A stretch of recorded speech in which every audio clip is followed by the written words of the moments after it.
যে তৃণমূল কংগ্রেসের তরফ থেকে যে মামলাটি হয়েছিল সেখানে তাদের বক্তব্য ছিল তাদের ডকুমেন্টসগুলো যেগুলো নেওয়া হয়েছে সেগুলো যাতে সিকিওর থাকে। এখানে প্রশ্ন হচ্ছে ডকুমেন্টস ইডি বারবার তার সাবমিশনে বলেছে কোনো ডকুমেন্টসই নেওয়া হয়নি, তাহলে মামলার যে একটি গুরুত্ব থাকে সেই মামলার কোনো গুরুত্বই রইল না। খুব স্বাভাবিকভাবেই সেখানে অর্ডার এলো যে এই মামলায় যেহেতু কিছু অ্যাডজুডিকেশন করা নেই তাই মামলাটি ডিসপোজড অফ করে দেওয়া হলো। হিয়ারিংয়েও তো বারবার শুনেছেন যে ইডির তরফ থেকে যে আইনজীবী ছিলেন তিনি বারবার এই অভিযোগ করেছেন যে ডকুমেন্টস ইডির তরফ থেকে কিছু সিজ করা হয়নি, যেটা তৃণমূল কংগ্রেসের পিটিশনে তারা বলেছেন যে ইডি ডকুমেন্টস নিয়ে গেছে। বারবার কিন্তু ইডি সেটা একদম বলেই দিয়েছেন, কারণ কি সিজার লিস্ট কিছু হয়নি, কোনো ডকুমেন্টস ওনারা সিজ করতে পারেন, কারণ যে কী ডকুমেন্টসগুলো ছিল সেগুলো কিন্তু মাননীয় মুখ্যমন্ত্রী মমতা ব্যানার্জি সেটা কিন্তু নিয়ে চলে গেছে।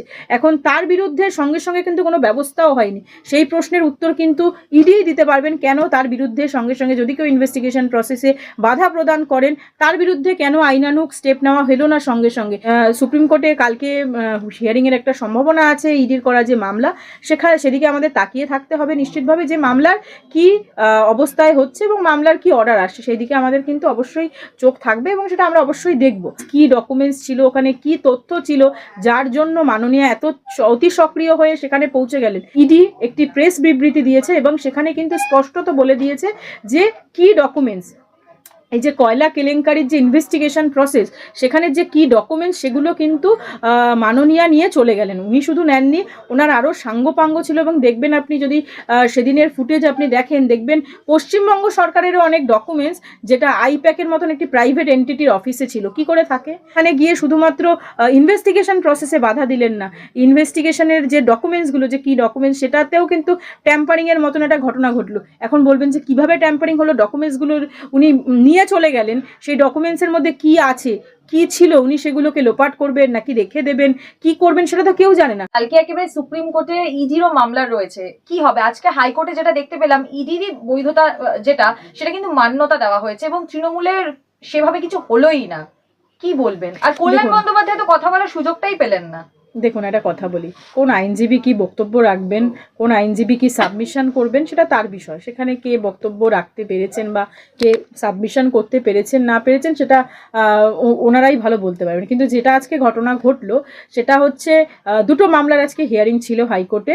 একটি মামলা ইডির রুজু করা, একটি মামলার অল ইন্ডিয়া তৃণমূল কংগ্রেসের রুজু করা। খুব স্বাভাবিকভাবেই যে তৃণমূল কংগ্রেসের তরফ থেকে যে মামলাটি হয়েছিল সেখানে তাদের বক্তব্য ছিল তাদের ডকুমেন্টসগুলো যেগুলো নেওয়া হয়েছে সেগুলো যাতে সিকিওর থাকে। এখানে প্রশ্ন হচ্ছে ডকুমেন্টস ইডি বারবার তার সাবমিশনে বলেছে কোনো ডকুমেন্টসই নেওয়া হয়নি, তাহলে মামলার যে একটি গুরুত্ব থাকে সেই মামলার কোনো গুরুত্বই রইল না। খুব স্বাভাবিকভাবেই সেখানে অর্ডার এলো যে এই মামলায় যেহেতু কিছু অ্যাডজুডিকেশন করা নেই তাই মামলাটি ডিসপোজড অফ করে দেওয়া হলো। অর্থাৎ তৃণমূল কংগ্রেসের তরফ থেকে যে অ্যাপ্লিকেশনটা করা হয়েছে সেটির বর্তমানে আর পেন্ডিং নেই, সেটি ডিসপোজড অফ হয়ে গেছে, সেই মামলায় কোনো অর্ডার আসেনি। আর খুব স্বাভাবিকভাবেই তাদের যে অভিযোগগুলো ছিল সেগুলো কিন্তু কোর্টের কাছে আর মান্যতা পেল না। স্বাভাবিক আরেকটি যে মামলা ছিল ইডির করা মামলা, যেহেতু একটি মামলা সুপ্রিম কোর্টে পেন্ডিং, ইডিরই একটি মামলা, খুব স্বাভাবিকভাবেই সেটা হাইকোর্টে আর হিয়ারিং হয়নি, যেহেতু ওটা সুপ্রিম কোর্টে পেন্ডিং এবং সুপ্রিম কোর্টের দিকেই তাকিয়ে থাকবে এবং সেই জন্য মামলাটি আর পেন্ডিং অবস্থায় রয়েছে ঠিক কথাই, কিন্তু শুনানির কোনো বর্তমান সম্ভাবনা কিন্তু আর নেই সেই মামলা যতদিন না সুপ্রিম কোর্টে মিটছে।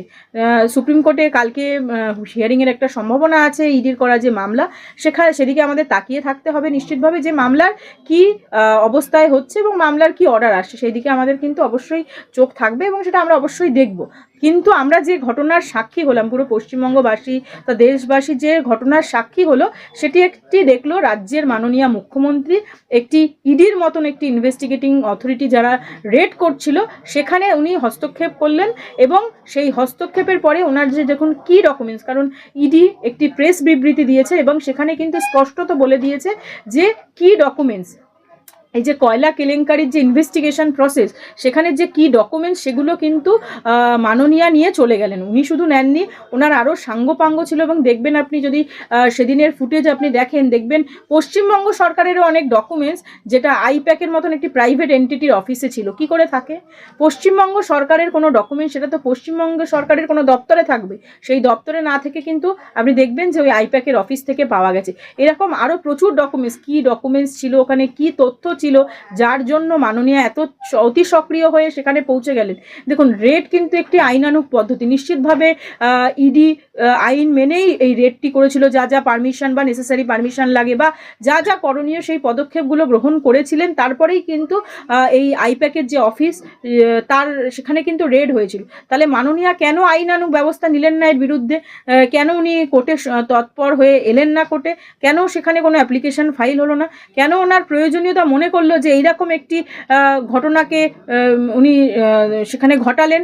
সেখানে গিয়ে শুধুমাত্র ইনভেস্টিগেশন প্রসেসে বাধা দিলেন না, ইনভেস্টিগেশনের যে ডকুমেন্টসগুলো, যে কী ডকুমেন্টস, সেটাতেও কিন্তু ট্যাম্পারিংয়ের মতন একটা ঘটনা ঘটলো। এখন বলবেন যে কীভাবে ট্যাম্পারিং হলো? ডকুমেন্টসগুলো উনি নিয়ে চলে গেলেন, সেই ডকুমেন্টসের মধ্যে কী আছে, কি ছিল, উনি সেগুলোকে লোপাট করবেন নাকি রেখে দেবেন, কি করবেন সেটা তো কেউ জানে না। কিন্তু তিনি তো বারংবার বলছে যে এসআইআর এর নথি রয়েছে, ভোটার লিস্ট, একই কথা তিনি বারবার বলছে। এদিকে ইডি বলছে যে আমি কিছু সিল করতেই পারিনি, সিজ করতেই পারিনি। তার আগে মুখ্যমন্ত্রী মমতা বন্দ্যোপাধ্যায় কি এভিডেন্স সেগুলো তুলে নিয়ে চলে। হ্যাঁ, সেটাই তো আজকের হিয়ারিংয়েও তো বারবার শুনেছেন যে ইডির তরফ থেকে যে আইনজীবী ছিলেন তিনি বারবার এই অভিযোগ করেছেন যে ডকুমেন্টস ইডির তরফ থেকে কিছু সিজ করা হয়নি, যেটা তৃণমূল কংগ্রেসের পিটিশনে তারা বলেছেন যে ইডি ডকুমেন্টস নিয়ে গেছে। বারবার কিন্তু ইডি সেটা একদম বলেই দিয়েছেন, কারণ কি সিজার লিস্ট কিছু হয়নি, কোনো ডকুমেন্টস ওনারা সিজ করতে পারেন। কারণ যে কী ডকুমেন্টসগুলো ছিল সেগুলো কিন্তু মাননীয় মুখ্যমন্ত্রী মমতা ব্যানার্জি সেটা কিন্তু নিয়ে চলে গেছে।